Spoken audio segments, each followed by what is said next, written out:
ತಮ್ಮೆಲ್ಲರಿಗೆ ತಿಳಿಸಿದೇನಂತಂದರೆ, ರಾಜ್ಯ ಸರ್ಕಾರ ಇನ್ನೇನು ಬಿಡುಗಡೆ ಮಾಡಲಿರುವ ಈ ಜಾತಿ ಗಣತಿಯ ವರದಿಯ ಕುರಿತು ಅದನ್ನು ವಿರೋಧಿಸಿ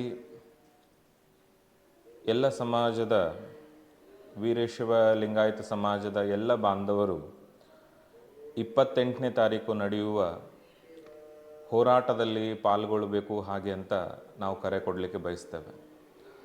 ಕಾರಣ ಏನು ಅಂತಂದರೆ,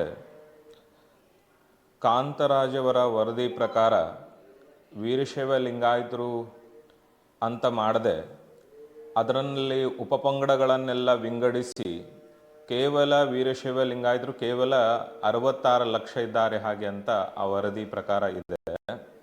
ಹಾಗಾದರೆ ಅದರ ಸಂಖ್ಯೆ ಬಹಳ ಕಡಿಮೆ ಆಗ್ಬಿಡುತ್ತೆ. ಹೇಗಿದೆ ಅಂತಂದರೆ, ಒಂದೊಂದಕ್ಕೊಂದೊಂದು ಕೋಡ್ ಕೊಟ್ಟಿದ್ದಾರೆ. ವೀರಶೈವ ಲಿಂಗಾಯತ ಅಂತ, ಲಿಂಗಾಯತ ವೀರಶೈವ ಅಂತ ಒಂದು, ಆಮೇಲೆ ರೆಡ್ಡಿ ಅಂತ ಒಂದು, ರಾಡ್ಡಿ ಲಿಂಗಾಯತ ಅಂತ ಒಂದು, ಆಮೇಲೆ ನೊಣಬಗ ಅಂತ ಒಂದು, ಹೀಗೆ ಸಾಕಷ್ಟು ದೋಷಗಳಿಂದ ಕೂಡಿದೆ ಕಾಂತರಾಜ್ ಅವರ ವರದಿ. ಅದನ್ನು ಜಾರಿಗೊಳಿಸಬಾರ್ದು ರಾಜ್ಯ ಸರ್ಕಾರ ಹಾಗೆ ಅಂತ ತಿಳ್ಕೊಂಡು ಒಂದು ಹೋರಾಟದ ಮುಖಾಂತರವಾಗಿ ಜಿಲ್ಲಾಧಿಕಾರಿಗಳಿಗೆ ನಮ್ಮ ಮನವಿ ಪತ್ರವನ್ನು ಕೊಡುವಂಥ ಒಂದು ಕೆಲಸ ನಡೀತದೆ 28ನೇ ತಾರೀಕು. ಹಾಗಾಗಿ ಸಮಾಜದ ವೀರಶೈವ ಲಿಂಗಾಯತ ಸಮಾಜದ ಸಮಸ್ತ ಬಂಧುಗಳು ರಾಯಚೂರು ಜಿಲ್ಲೆಯಲ್ಲಿ ಇದು ಹಮ್ಮಿಕೊಳ್ಳಲಾಗಿದೆ.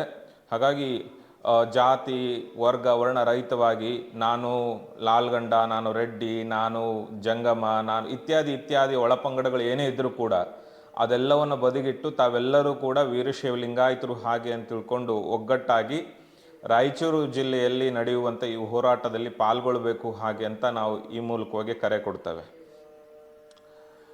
ಇದಕ್ಕೆ ಸಾಕಷ್ಟು ಥರವಾದಂತಹ ಜನಪ್ರತಿನಿಧಿಗಳು ಕೂಡ ಸಾಥ್ ಕೊಡಲಿದ್ದಾರೆ.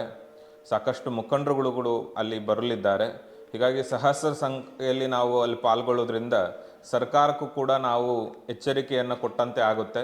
ಹಾಗಾಗಿ 28ನೇ ತಾರೀಕು ಏನೇ ಕೆಲಸ ಇದ್ರೂ ಕೂಡ ಅದನ್ನು ಬದಿಗೊತ್ತಿ 28ನೇ ತಾರೀಕು 10 ಗಂಟೆಗೆ ಸರಿಯಾಗಿ ಬೈಪಾಸ್ ಸರ್ಕಲ್, ರೇಣುಕಾಚಾರ್ಯ ಸರ್ಕಲ್ಲಿಂದ ಜಿಲ್ಲಾಧಿಕಾರಿಗಳ ಕಚೇರಿ ತನಕ ಪಾದಯಾತ್ರೆ ಮೂಲಕವಾಗಿ ಹೋಗಿ ನಾವು ಮನವಿ ಪತ್ರವನ್ನು ಕೊಡುವಂತಹ ಒಂದು ಪ್ರಯತ್ನ ನಾವೆಲ್ಲರೂ ಕೂಡ ಮಾಡೋಣ. ಹಾಗಾಗಿ ತಾವೆಲ್ಲರೂ ಕೂಡ ಹೆಚ್ಚಿನ ಸಂಖ್ಯೆಯಲ್ಲಿ ಪಾಲ್ಗೊಳ್ಳಬೇಕು ಅಂತ ಕೇಳಿಕೊಳ್ತೇವೆ.